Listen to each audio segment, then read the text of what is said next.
Do wins really matter in a staged sport? Let's find out. Let's talk about it on this week's episode of Falls Count Anywhere.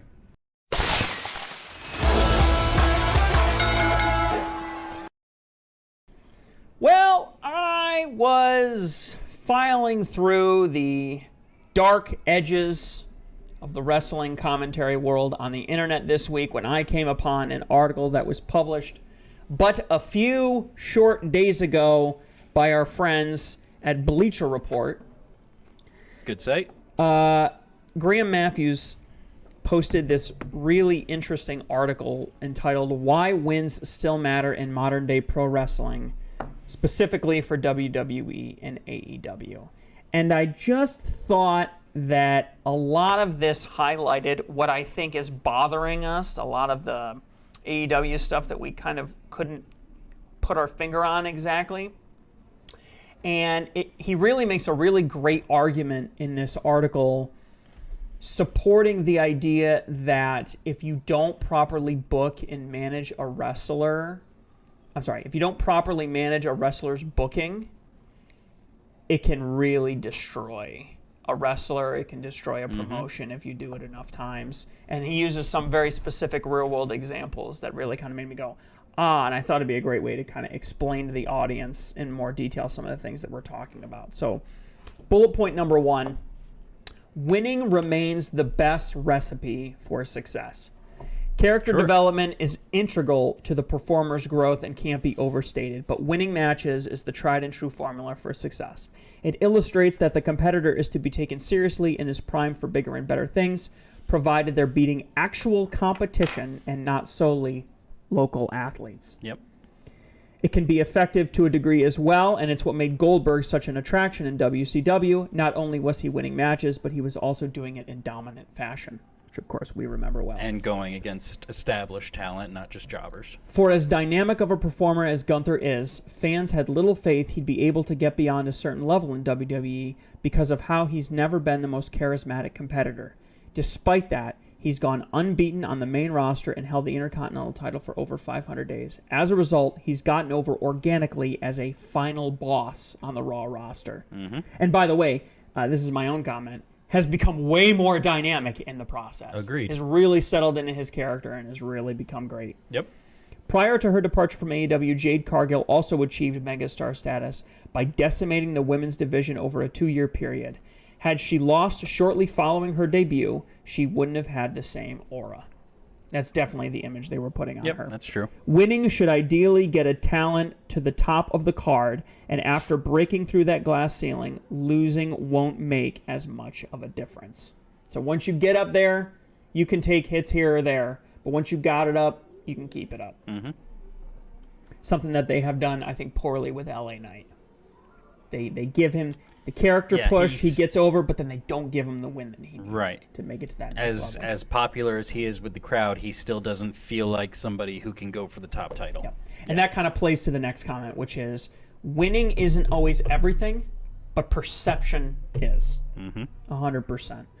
Sometimes winning a match doesn't matter as much as how the wrestler wins and what's done to take advantage of it. This is what Al Snow is like really, really good at. Yeah. Most heels cheat to win. It's their nature. Every babyface needs a proper foil to overcome. But if the villain is constantly cheating or winning in fluky fashion, they'll be perceived by fans as someone who doesn't deserve to be among the elite. Likewise, if they can't win when the lights are brightest, it won't mean anything when they get beat. The same can be said for a babyface. They need to be able to win the big one on occasion for fans to be able to fully invest in them. Austin Theory, in particular, is a great example of this. He reigned as the U.S. champion for 8 months, but was never positioned as the focal point of any of his feuds, and he rarely won decisively. Yep. I was screaming about that earlier this year. His WrestleMania 39 win over John Cena in April should have catapulted him to new heights, but he was worse off afterwards because WWE failed to follow up with him accordingly. Capitalizing is crucial in wrestling, especially in today's constantly changing landscape where wins can be forgotten in an instant. Yep. And even a guy like John Cena, when he spends as long a time out of the limelight as he's done lately, the WWE limelight, I should say, you sort of lose that peak that you had, and now winning or losing kind of becomes meaningless. Yeah. You kind of become irrelevant to the storyline. Here's his third bullet point. Constant losses for unestablished talent will have adverse long-term effects. Mm-hmm. One loss will not kill a career, but it's all about how it's executed and how the wrestler bounces back. For many years, John Cena was WWE's biggest cash cow because no one else could remotely come close to hit the metrics in terms of merchandise, popularity, viewership, so on and so forth. Certain superstars had the potential to, but they were booked in such a way that depicted them as being inferior to the almighty Cena. Yep. He's had his fair share of matches in which he had nothing to gain from winning, but was booked to go over anyway, doing damage to his opponent in the process. Nexus at SummerSlam 2010 is a memorable example. Yes. The group's momentum peaked that night and never recovered, and Bray Wyatt at WrestleMania 30 is another. Yep. It took Bray Wyatt how long to recover? He basically had to come out with the Fiend gimmick in order to recover from the damage that was done that night. Basically. And even the Fiend, they still didn't book that correctly, and he never got to the height that he should have. Yeah. His first loss to Cena, as well as subsequent defeats to Undertaker, Orton, and others, portrayed him as being Seth a notch Rollins, below yep. those perennial main eventers. It was his connection with the crowd and the character work that made him an exception to the ideology surrounding wins and losses. Yep. LA Knight didn't start winning meaningful matches until SummerSlam, and although he was already a huge fan favorite prior to that, his hot streak would have been short-lived if he hadn't started delivering and living up to the hype, which is true. The WWE has seemed to be masters at this, and LA Knight is a great example. They lead you along, they give them a great push, and just when you're about ready to go, to start giving them go-away heat. You're like, F this, I'm out of here, you're totally screwing this guy. They give you just enough to keep going. On that 18th hole, you putt it in from 35 feet, and you're ready to play your next round. Even though you had the worst game of your life, they give you just that little bit to keep you going. Yep. It's almost cruel, really. With enough shortcomings, a wrestler will enter damaged goods territory and lose the opportunity to convince fans they're worthy of winning. Bulletproof booking can be used to tell great stories. That's number 4. Once a star is established, they reach a certain point where they basically become bulletproof from a booking standpoint. We talked about this with Cena when he was at his height. Mm-hmm. They can be booked to lose on countless occasions and still remain over with the audience. Cena, of course, is one of them, but the one I want to highlight here in this conversation is AEW's Kenny Omega. He's suffered several high-profile losses this year, but Takeshita, MJF, and others have benefited from beating him. Mm-hmm. Meanwhile, Omega is no less of a main event player than he was previously. When the time comes for Cena and Omega to finally break their losing streaks, it will be a major moment. This is how compelling stories are told with talent of their caliber. This is what, when we talk about getting young guys over, this is what we're talking about. You can afford to lose 5 times in a row because you're the great Rey Mysterio. You're the great John Cena. You're the great whoever. Insert whoever here. You're the great Christian Cage. You can afford to you've built up the trust and the equity in the audience. Right. They know that you're going to be back for another day. And you need to use that in your advantage when you're booking people, which is something that's often done poorly. I think that they overlook the aspect. They either go too far with it like they have with Cena, or they don't go far enough and they try and prop a guy up. Like, I think as much as I love it, and I think he's engaging, letting Christian Cage hold the title is maybe not what I would do in this particular situation. It's worth noting that bulletproof booking can't be obtained immediately. It takes time for wrestlers to be put on that pedestal by fans, and only a few find themselves in that rarefied air in either company. All right, this is one I know you're going to be shaking your head at and agreeing with. 50-50 booking can be just as damaging as losing too frequently. Yes. The new norm for WWE and AEW is 50-50 booking, with the mindset being that if they win as often as they lose, they'll get over with the audience all the same. But that is not true at all. No. Wardlow went from being one of AEW's hottest acts to just another guy in a 6-month stretch because of 50-50 booking. He had 3 mediocre reigns as TNT champion, won and lost the belt in forgettable fashion, and he didn't feud with top talent aside from Samoa Joe at any point. Yep. Ricky Starks, Malachi Black, they're building momentum at long last, but only after picking up big wins and cooling off considerably. AEW has had a tendency of giving wrestlers hot debuts before leaving them off television for weeks at a time. It's true. I didn't realize it with AEW. It's not as noticeable as it is with WWE, but it's true. They've been doing it also. Yeah, they try and get the quick. They try and turn somebody with legs underneath them into that quick pop that you would expect to get from a signing like Ric Flair or Sting or one of those more, let's say, legendary, legendary or seasoned type veterans, and they turn them into that kind of a thing. A good chunk of WWE's roster in the 2010s suffered from this. Kofi Kingston had a strong WWE Championship run and was instantly relegated to mid-card status once it was over, thanks to Mr. Brock Lesnar. Dolph Ziggler was notorious for start and stop pushes that the audience eventually gave up in caring about. The Miz is another one. Yep, it's too bad, I'm too good. The constant string of wins and not going overboard with the losses is key in developing the talent of tomorrow. Look no further than Cody Rhodes, Solo Sikoa, MJF, and probably the best example that I can think of, Orange Cassidy. Orange Cassidy has probably had the best booking. The best year. The best year, but I mean, it's just been booked perfectly. He just barely ekes by. He recovers from injury. He drops the title. Maybe he shouldn't have gotten the title back quite so quick. I mean, he has had the best year booking, I think, than anybody in the business. Even last year, too, when he was facing like Chris Jericho and everything, and that little bit of the bubbly match and all that. All those storylines involving him have been really good. Yeah, it's gone really well. And he's earned it in the ring, too, with great performances. Yes, absolutely. All right, he talked briefly here about the rise and fall of AEW's win-loss ranking system. AEW's introduction of a ranking system based on wins and losses was an appealing aspect of the promotion. And frankly, I'm going to go off script here, really set it apart from WWE. Really establish it. Wins and losses matter here. Yep. It makes a difference. It was also used as a storytelling device to kick off rivalries and build big-time matchups. Once wrestlers went undefeated for many months and didn't receive the golden opportunity they were owed, the system was quietly abandoned in late 2022. Yep. It didn't help that wrestlers were winning pointless squashes weekly on the now defunct dark shows to bolster their win-loss records, only to never be utilized on Dynamite or Rampage. It was a promising concept that would be worth revisiting down the road. Needless to say, it was a vast improvement over WWE.com's Power 25. You remember that? Yep. What a shit show that was. Yeah. Or the SmackDown Top 10.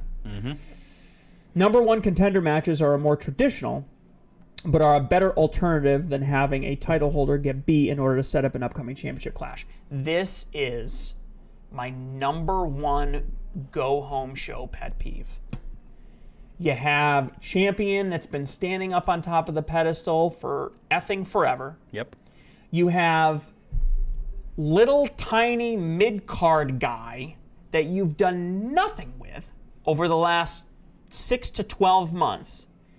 And holy crap, now you have to make it look like this is an actual match that's worth watching. And what do? On the go-home show on SmackDown, you have them do some kind of a weird tag team matchup where... Or a non-title match. Or some kind of weird stipulation or something like that in which the little guy goes over the champion in dramatic fashion. It's the most contrite... And it sets up the championship match on the pay-per-view. Yeah. By the way, I can't think of a single time when they've done that and the title has actually changed hands the next day. Maybe with the women's tag titles in WWE, maybe once, but it's so contrite. It's so pedantic. It's lame. It's so lazy. It panders to the crowd. It plays to the dumbest people in the crowd, and it just pisses off 95% of the audience. It's the worst thing. It isn't uncommon for wrestlers to contend for titles despite racking up losses because that's what the story calls for. But both WWE and AEW could be better with explaining how certain opportunities are earned and doing away with the overdone open challenges for the foreseeable future. Yes. The open challenges are a really great way to, bring someone on if they're coming back from something. It worked good, like Cena holding the U.S. title, doing the weekly open challenge. It brought in Kevin Owens, which is probably the best example of that. Sami Zayn, they all came into the main roster to face him. That was a good use of that. Yeah. But other than that particular example, it hasn't really worked out very well for very long. Yeah, I think good, and this is why you have the commentators there. I don't know why you're not letting them do this. Let them explain to us why this person is worthy of a title shot. Right. Especially when you're writing the plot lines 3, 4, 5 weeks in advance and nobody gets injured and you actually have a chance to do that. Kevin Owens was NXT champion when he was facing Cena for the U.S. title. Makes sense. You barely need to explain it to us. Right. Yeah. All right, last bullet point here. More attention to wins and losses will ultimately create more stars for WWE and AEW. The biggest similarity WWE and AEW share at the moment is that they're both debuting fresh faces at a rapid rate. AEW is always introducing new acquisitions to the main shows, and WWE has constant call-ups from NXT, like the Creed brothers, as well as occasional returns, like Carlito recently, and special signings, like Jade Cargill. It's virtually impossible to get everyone over simultaneously. No amount of video packages will give the average viewer to care about newcomers overnight. It's about the booking and sending the message that they're worth investing in. This is an interesting point that I think we don't talk about enough. Video packages get your current stars over. Good booking gets your new stars over. That's the way that you build somebody, is with booking.